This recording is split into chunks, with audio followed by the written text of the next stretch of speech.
in someone now who knows a lot more about what was involved, diving expert Andy Goddard. Andy, divers who I've met here this week who've been part of this rescue mission have told me it's the most challenging dive they've ever done. What do you make of it from the details that you've seen? Oh, I absolutely concur with them. These are some of the worst conditions that you'd ever want to go diving in.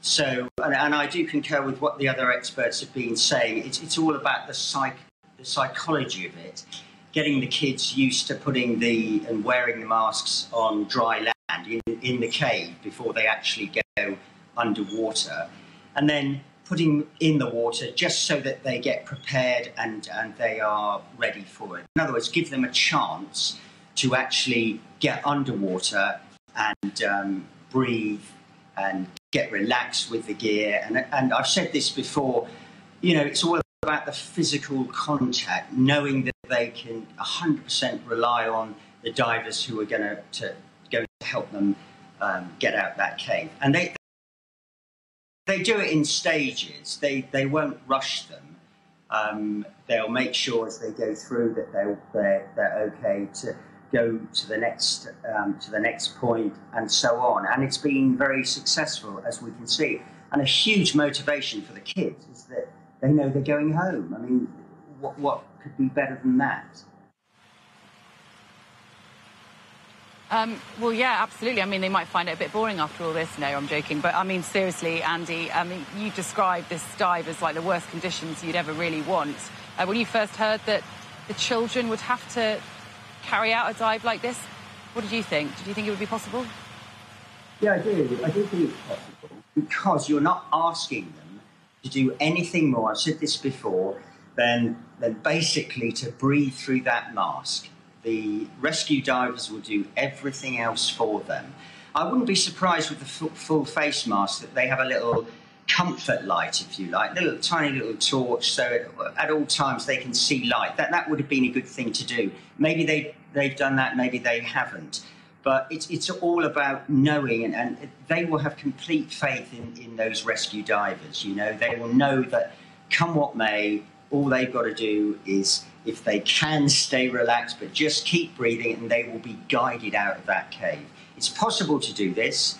As they, you know, it's been very successful so far. Let's hope and pray that they can get the rest of them out. Don't forget those rescue divers, they need to regroup.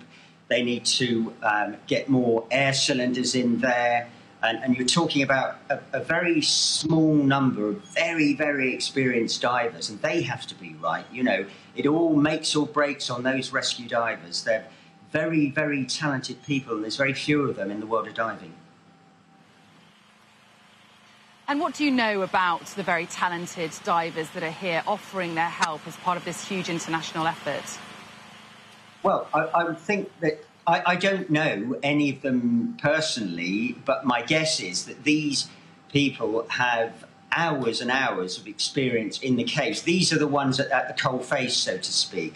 They'll be backed up by very experienced divers who might not have hundreds of hours of cave diving, but once you've set up the path, the lifelines, the guidelines, everything else, then they can do a great job in helping to resupply those at the coal face, you know, those who are actually doing the rescue.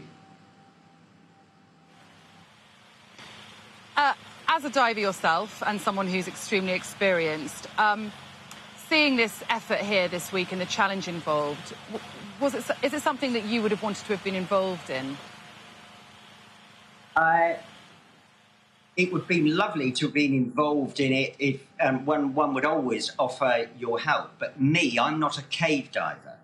And there's many other cave divers out there who've got lots more experience than me. And that's what you need.